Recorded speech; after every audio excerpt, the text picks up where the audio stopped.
আমি শিপ্রা মজুমদার আজকে আবার একটা নতুন রেসিপি নিয়ে তোমাদের কাছে চলে এসেছি। আশা করি রেসিপিটা তোমাদের ভীষণ ভালো লাগবে। শীতকালের একটা জনপ্রিয় রেসিপি আজকে তোমাদেরকে তৈরি করে দেখাবো। তাহলে চলে এসো আমার সাথে, দেখতে শুরু করো। আজকে আমি তোমাদেরকে কী দেখাতে চলেছি। এখানে দেখো প্রায় 1 কাপের মতন ময়দা নিয়ে নিয়েছি, অল্প একটু লবণ নিয়ে নিলাম। লবণটা দিয়ে ময়দাটাকে ভালো করে মিশিয়ে নিয়েছি। এবার একটু সাদা তেল দিয়ে দেবো, পরিমাণ মতো 3 চামচের মতন সাদা তেল দিয়ে দিলাম। মেখে নিয়েছি। দেখো একটা মুঠো করে ধরলে ঢেলা পাকিয়ে যাচ্ছে, আবার ছেড়ে দিলে ঝুরঝুরে হচ্ছে। এইরকম অবস্থায় আমি ময়ান দিয়ে নিলাম। এরপরে অল্প অল্প জল দিয়ে একটা শক্ত ডো আমি তৈরি করে নেব। দেখো আমার ময়দাটা সুন্দর করে মাখা হয়ে গেছে। যত ঠেসে ঠেসে মাখা হবে ততই ময়দাটা সুন্দর মাখা হবে। এটা একটা ঢাকনা দিয়ে মিনিট 10 রেখে দিলাম। এবারে দেখো 2টো আলু নিয়ে নিয়েছি। আলুগুলোকে কুচি কুচি করে কেটে নেব।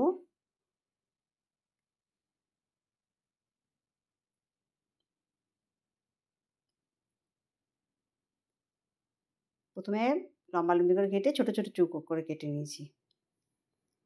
এবার দেখো একটা কড়াই বসিয়েছি। কড়াইয়ের মধ্যে 5 ফোড়ন দিয়ে দিলাম তেলের মধ্যে। তেলটা গরম হয়ে যাওয়ার পরে আর তার মধ্যে আমি ফুলকপিটাকেও ছোটো ছোটো করে পিস করে কেটে নিয়েছিলাম। তোমাদেরকে সেটা দেখানোটা স্কিপ হয়ে গেছে। যাই হোক, ফুলকপি আলু ছোট্ট ছোট্ট করে কেটে নিতে হবে, আর ফুলকপিটা পাতলা পাতলা করে কেটে নিতে হবে। এবারে 1 চামচ লবণ দিলাম, অল্প একটু হলুদ দিলাম।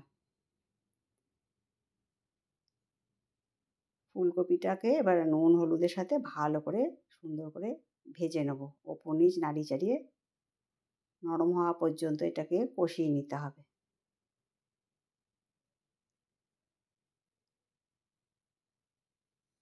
এটাকে সুন্দর করে ভাজাভুজি করে নিতে হবে। যখন তখন একটু নরম হয়ে গেছে তারপরে আমি দিয়ে দিলাম মটরশুঁটি। আজকে আমি তোমাদেরকে ফুলকপি আলু সিঙ্গাড়া তৈরি করে দেখাবো। তোমরা স্কিপ করবে না, প্রতিটা পদক্ষেপ তোমরা দেখতে থাকো, তাহলে একটা পারফেক্ট শীতকালের ফুলকপি আলু সিঙ্গাড়া রেসিপি দেখতে পাবে। মটরশুঁটিটা নরম হওয়া পর্যন্ত, ফুলকপি আলুগুলো সেদ্ধ হওয়া পর্যন্ত আমি সুন্দর করে নেড়ে চেড়ে নিয়েছি। এবারেতে একটুখানি আদা দিয়ে দিলাম। ফুলকপিতে কিন্তু আদা না দিলে কিন্তু সুন্দর সেন্ট যে একটা আসে ফুলকপির মধ্যে, ফুলকপি আলু সিঙ্গাড়ার মধ্যে, সেটা কিন্তু আসবে না। এরপরে আমি ঢাকা দিয়ে রাখলাম কিছুক্ষণের জন্য। এই তরকারিটা ততক্ষণ হতে থাক।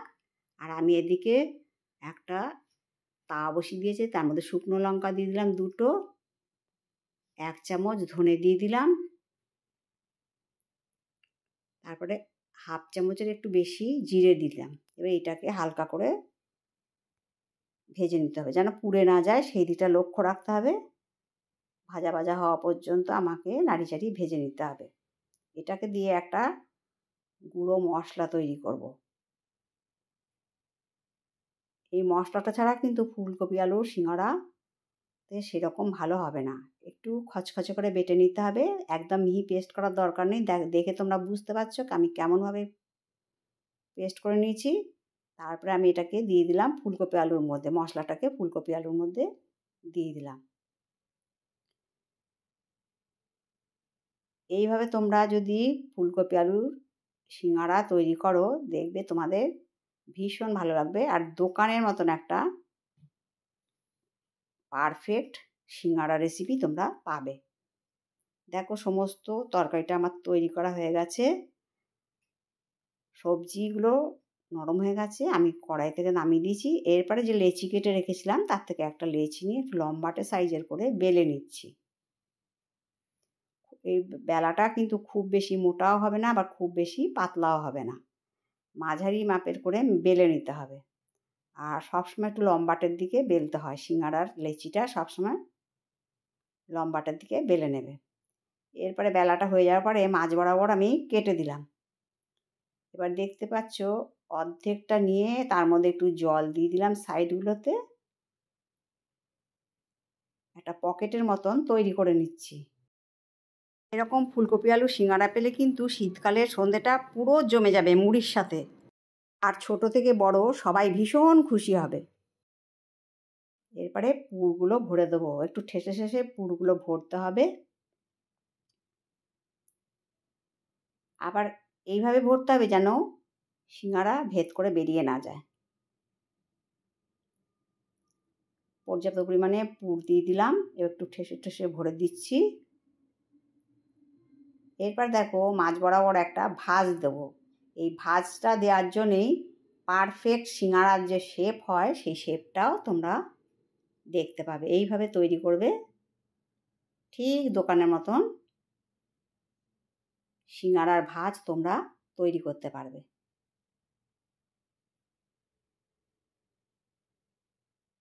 একটা সিঙ্গাড়া আমার তৈরি করা হয়ে গেল, তোমাদেরকে দেখিয়ে দিলাম। এরকম আরও আগে তৈরি করে দিয়েছি বেশ কয়েকটা, আর বেশ কয়েকটা ভাজতে দিয়ে দিয়েছি।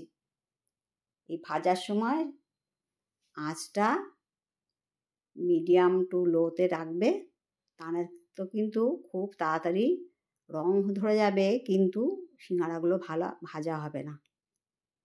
একটু মচমচে সিঙ্গাড়া করার জন্যে কিন্তু মিডিয়াম টু লো ফ্লেমটা দিতে হবে। 4টে সিঙ্গাড়া এখন ভাজা হচ্ছে, বাদ বাকিগুলো করে নিচ্ছি একে একে। তোমাদেরকে আবার দেখিয়ে দিচ্ছি। প্রথমে জল দিয়ে দিলাম, তারপর একটা পকেটের মতন ভাঁজ করলাম। ভাঁজটাকে চেপে চেপে দিতে হবে যাতে না ফেটে বেরিয়ে যায়।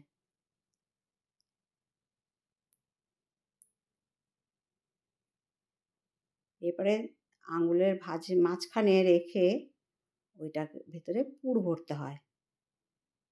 এবার দেখো 2 আঙুলের মাঝখানে পকেটটা রেখে আমি পুর ভরে নিচ্ছি। এবারে ঠেসে ঠেসে পুর ভরে নিতে হবে যতটা সম্ভব। তোমরা তোমাদের পরিমাণ মতন পুর দিয়ে করে নেবে। আমি এখানে 2-3 জনের পরিমাণে সিঙ্গাড়া তৈরি করে দেখাচ্ছি তোমাদেরকে। তোমরা তোমাদের ইচ্ছা মতন পরিমাপটা করে নিও। এবার দেখো মাঝখানে আবার একটা ভাঁজ দিলাম, ভাঁজ দিয়ে এবারে 2 পাশ থেকে ভালো করে মুড়িয়ে দেবো।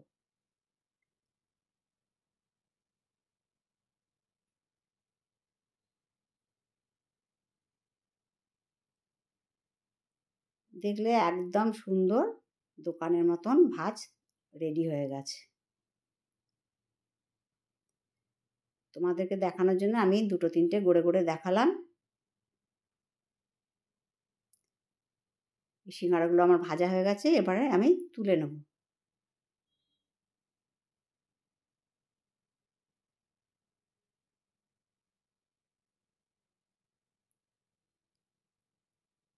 এরপরে আবার একে একে সিঙ্গাড়াগুলো আমি ছাড়বো।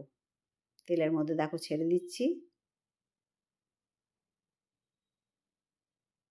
আবার 4টে ভাজতে দিয়ে দিলাম। দেখো কত সুন্দর দেখতে লাগছে। আমার সমস্ত সিঙ্গাড়াগুলো রেডি হয়ে গেছে। একটা ডিশের মধ্যে সার্ভ করে দিয়েছি। আশা করি তোমাদের এই রেসিপিটা ভালো লেগেছে। যদি ভালো লাগে লাইক, শেয়ার, কমেন্ট আর সাবস্ক্রাইব করে আমার চ্যানেলের পাশে থাকো। পরবর্তী রেসিপি নিয়ে আবার অন্য দিন দেখা হবে। আজ এই পর্যন্ত রাখলাম। কেমন? টাটা।